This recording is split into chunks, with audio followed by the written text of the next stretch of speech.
I'll move a little bit to the research side of things. And so I've mentioned before that I work with many manuscripts and printed texts from 15th, 16th, 17th century. I span a couple centuries overall, but I like staying in the early 1600s. There is a ton of material that is digitized. Transcribed? Nearly nothing, barely anything. So the current methods are not very good, as I'll show you a little later. There's a vast improvement potential. We can do so much better, and I've been frustrated because I want to actually create this material, but I have to do it manually, and that takes an ungodly amount of time, right? It could be, the rest of my career could just be transcribing text, and I would be like 0.0001 of what's available, right?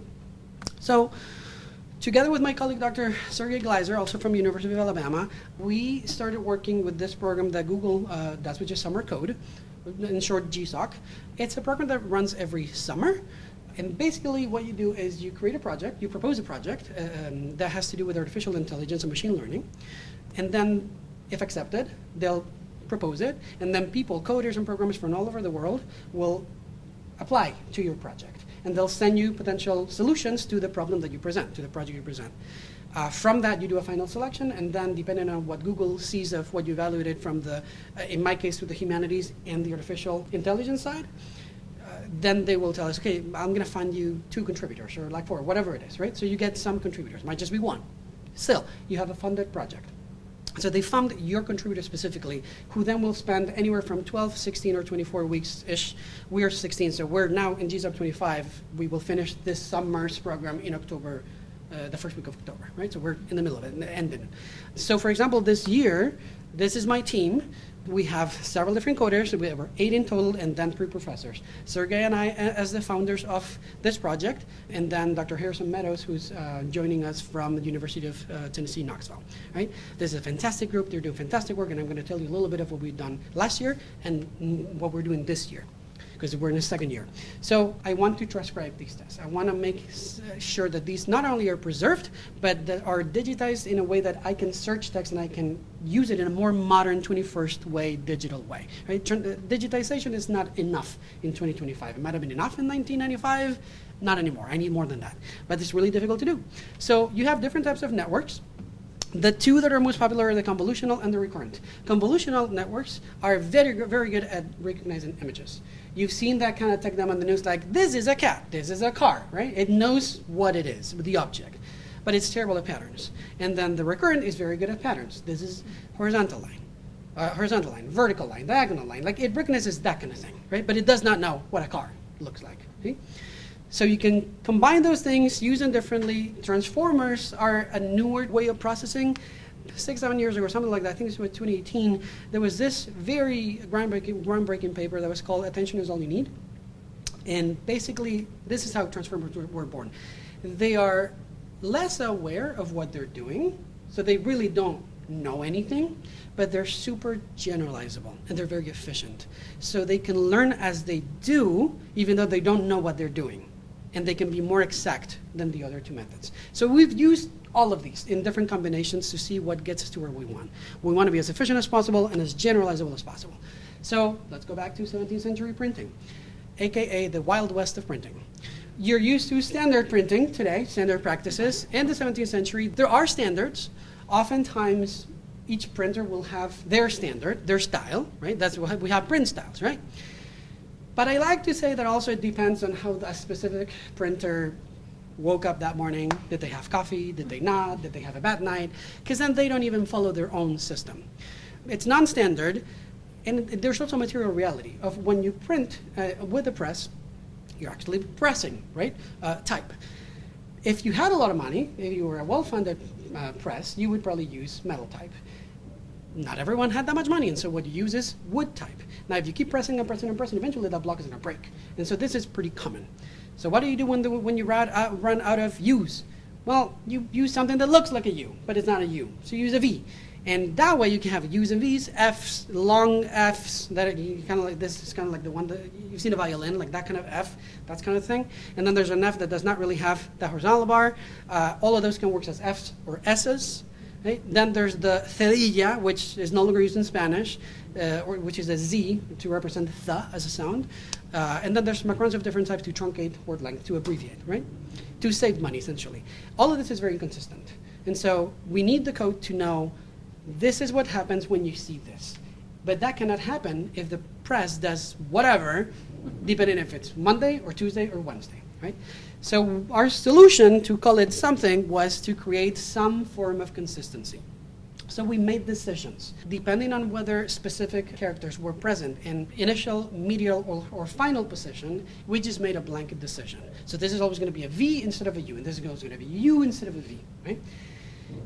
For all of those. And the cedilla, we just said, just modernize it to Z, because it's not in use anymore.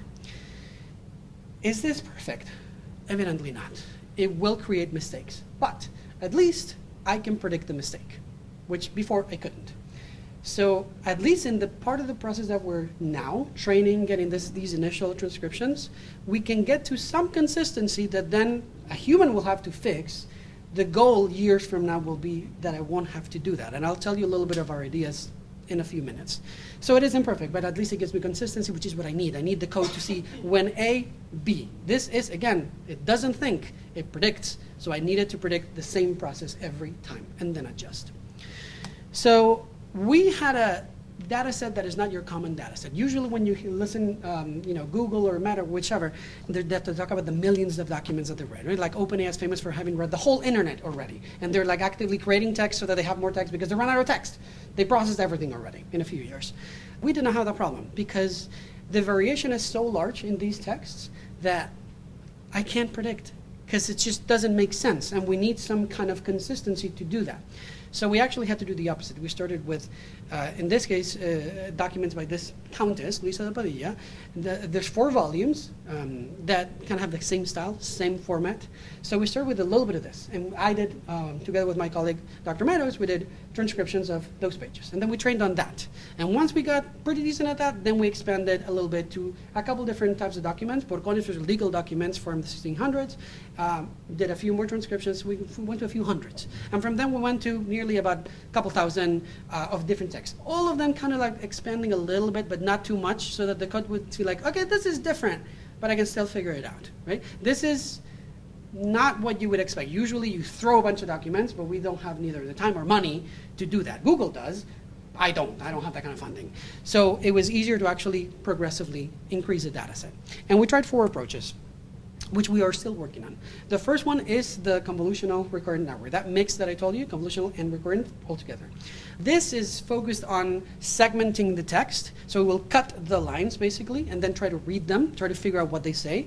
It will rotate lines to figure, if you have the word, I don't know, teacher, it's not the same to have the word teacher, teacher, teacher. Like if you keep moving it, you still need to figure out, this is not that, right? Because this A is not this A. It's slightly different. And this is what it's trying to figure out, right? Slowly, very little by little. That was one of the approaches. The second one, which was sequential CLR, contrastive learning, this essentially generates like about nearly 1 million synthetic images by messing with them, by distorting them, and then tries to read them. It was trained several times. An epoch that you see there is a training cycle. So after 30 epochs, it got pretty good, but we couldn't improve it anymore. And we've actually been having trouble improving this method ever since. We don't know why. So we're still trying to see how can we improve it, can it be improved. Maybe this specific code is just not good for this. It might be good for something else. But we still have the time to keep trying for a little longer, but this is getting towards the end. Like, if it's still not improving, then we might just abandon this. But you see how it kind of like cuts all the words and then tries to read them. Third method, which was vision transformers, is super interesting. What this does is create a puzzle of your image. It cuts it in little squares and then it stitches them. So think about a picture. Let's say just 250 by 250 pixels. That is 0.06 megapixels. Your phone probably has like a 12 megapixel or more camera. We're talking about 0.06 megapixels, right? That, at 250 by 250, implies 62.5 thousand pixels, which to calculate for what we're doing is 3.9 billion calculations. Suddenly, you have a lot of work. That's not realistic. So what this method does is it cuts it down to like 16 by 16 pixels. It is an infinitesimal little thing. And so if you can probably see at the bottom right there, the original research paper, I like that it basically took like licensee of McDonald's, and that's what they went for, and that's what they cut. And so it kind of cuts the letters, and so it learns like this shade, like this line, will then become an L, right, when you mix it with the rest. The way it knows is that it adds positional embeddings. What it does is, okay, so this square, this is the top left, top right, bottom left, bottom right. And then that way it can do a puzzle. And once it's hyper fast processed all of these little squares, it will stitch them together. And then if you're like, oh, so this is an L. These pieces make an L. This is what it would do, right? And so when it does it with a different image, it learns to predict how that is stitched and how it should look. This was to me the most confusing one to understand, but it makes a lot of sense when you just think of it as a puzzle. You're putting puzzles and figure out this is the image that is revealed, right? That's kind of what it's doing. One of the most successful one that we had was Trucker, which is just Transformer OCR, Optical Character Recognition. This involves a lot of preprocessing. It's cleaning up the image, moving the image, doing a lot of things. It's very heavy preprocessing, probably more than the others, but it did give us really good results. You see the process kind of here where we go from the page to removing the background to then ignoring the frame, and we could talk a lot about the frame. I want to preserve the text, but it's just too complicated. The frame messes everything up. The marginalia messes everything up for now. So for now, I'm ignoring the marginalia. I know I want to get the marginalia, but right now this is what we can do. Because it's too complicated. And so we basically just get the text, and then we line segment, and you process, right? So this kind of got us to at least a 95% accuracy, which sounds good. It's not. I mean, it's fine. It's good. But I want 99.99%. That's my goal. Because in 95, if I have 100 words, okay, I'll have 5 mistakes. But I have 50,000 words, I have a lot more mistakes, right? And then it doesn't help me, because then I still have to come through the text and find all of those mistakes, and that's still hours and hours of work. I need it to be nearly perfectly exact, right? So we're not there yet. We've gotten to about 98.5, 99 this year, but asterisk is not really, we're getting there. We're advancing. So I'll show you a simple example from the work we did last year, and this was published in a journal already. That line that you have up there in the screen, you'll see that Acrobat gives me a fantastic result. That is very legible, very great. What we did missed one letter, and that's our first year in 3 months. You would think Adobe has plenty of money with how many universities license Adobe. This is not their project. They don't necessarily care about this. Well, I think it would make them a lot of money. Now, why did we miss that A? I want you to look at the top right and check Covarrubias. Look at that A. That's not an A. Half the A is missing, so I'm going to excuse our algorithm for missing that A. I didn't know. But I still want that fixed eventually, and this is kind of what we're working on now. So as we're in year 2 this year, we had an idea to just flip what we're actually doing. So I don't have ground truth. I don't have proof of what the text says. When you train this code, it's reading an image, and so you need to tell it, okay, this first line says this, the second line says this. That's how it corroborates, and then it learns, oh, so this is an A, oh, so this is a Z, oh, so this is an R, right? But it needs that information, which means that's why I had to manually transcribe to tell it, these are the pages, this is what it says. And then it goes from the search training itself. So we don't have many transcriptions. That's the whole point we're doing this, right? And we thought of flipping it. How about, I do have plenty of digital text. I could just create a font using the source materials, taking all the letters, kind of like the Augments does, create a font, then take any of my digital, I've taken my own articles and just change the font. And by changing the font, I get materials like this. This is getting closer to the original. Now, this is the dream scenario, right? It's perfect ink. There's no paper degradation. Paper is perfectly white. Background is clean. There's no folds. There's no anything. This is a perfect version. It's not realistic, but it's very close to the characters, and because it's just the original characters from the documents, and it gets me a version that is similar to what I want to read. We weren't sure if this was going to work, and happily, it actually has worked quite well. Because then the code can actually keep working on the fonts, on recognizing it, even though it doesn't have all the other complications, right? So, but we can help it advance more so that it gets better, and then we keep training with the original. So we went from about, actually that 9 isn't great, so like about 200 or so manuscripts and transcriptions that we did, to 15,000. That's a jump. So we've seen a jump in accuracy from that 95 to 7 to near 99 now, because it seems like a small jump, but that's a big jump at the end of the scale, right? And so when this worked so well with my team of coders and programmers and contributors, I thought, okay, I'm gonna get greedy, and we're gonna do this for handwriting and see what happens. There's so much of that, and that's nearly impossible. I can't really report anything yet on this because we're still working on it, but we've gone from 0 materials in handwriting, because I didn't have time to transcribe these. Print was priority because it's the easier, lower hanging fruit. From 0 to 15,000 lines, great. Now we have material. They're working on this. Of course, this is a perfectly, segmentable document. Again, perfectly readable. The handwriting on this one is not exactly the easiest, which is why I picked it. So I wanted to challenge it, but it is a dream scenario, but it has its difficulty.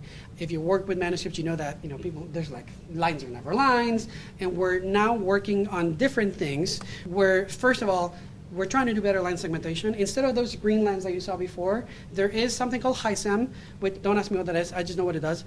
What it does is essentially better figure out the lines. So instead of looking for the line, it will kind of like a skyline, follow the letters.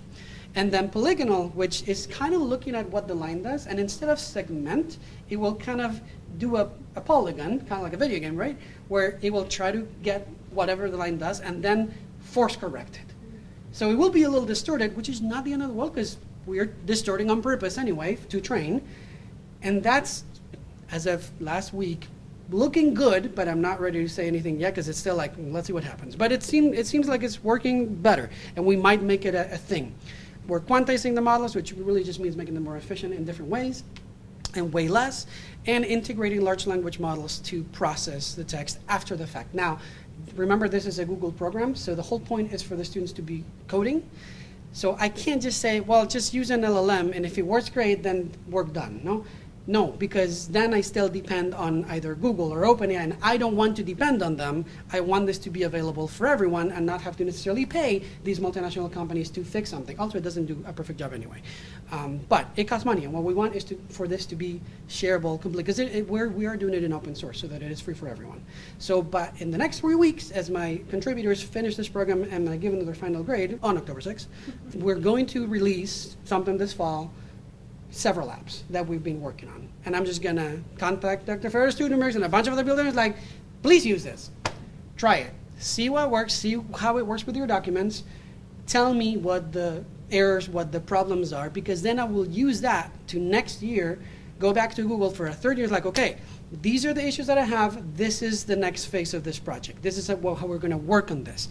And eventually, year by year, we'll get there. We will have local apps, a little slow, but you can click execute on Friday, 5 p.m., and then go to your house and leave your office computer processing and come back on Tuesday or Monday, whenever you go back, and see what's done, right? Because it can take a little bit, but it's better than not having it. And I would rather have a quality process than a fast one, right?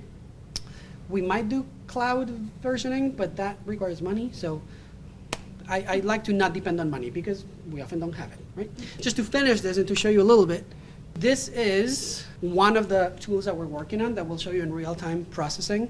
This is done with web server, so it's a lot faster than it would be in your computer, but instead of seconds, it would probably be minutes, right? So we're kind of like removing the background. We're selecting what the bleed-through should be so that you can see. This is a little imperfect because you'll see that some letters went missing, but it's just that for demonstration purposes. Then you line segment, you adjust the padding where you want the line to end so it doesn't get confused with the frames. And then after that, there's a little more tweaking, and you just run the OCR. And you'll see it in a second. It's not perfect yet. It's still not, this is 97% accuracy, but we can do better.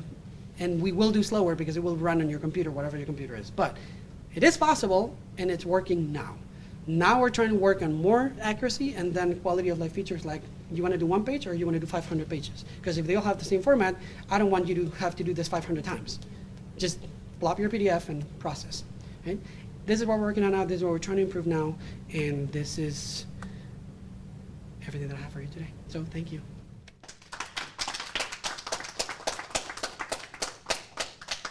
The question is, it's a letter-by-letter process, and if we can integrate large language models to fix this. The computer does not necessarily know what a letter is. It just knows shapes. So it doesn't necessarily go letter by letter, because you've seen several approaches. They do different ways to do this, but it will look at lines. Sometimes it's either line level or word level. And we use a lot of dictionaries, like giant files with like 600,000 Spanish words, so that it can check against it, like, is this a word or is this not a word, right? So that's kind of how it usually goes. Now, integration of LLM. We have had really nice results where it fixes a lot of text. Again, I don't want to depend on that. A, because that's not the point of the Google Summer Code. If I have my contributors do what Google does not want them to do through this program, I'm not going to get renewed another, and I want to keep doing this program because I think we can build more, right?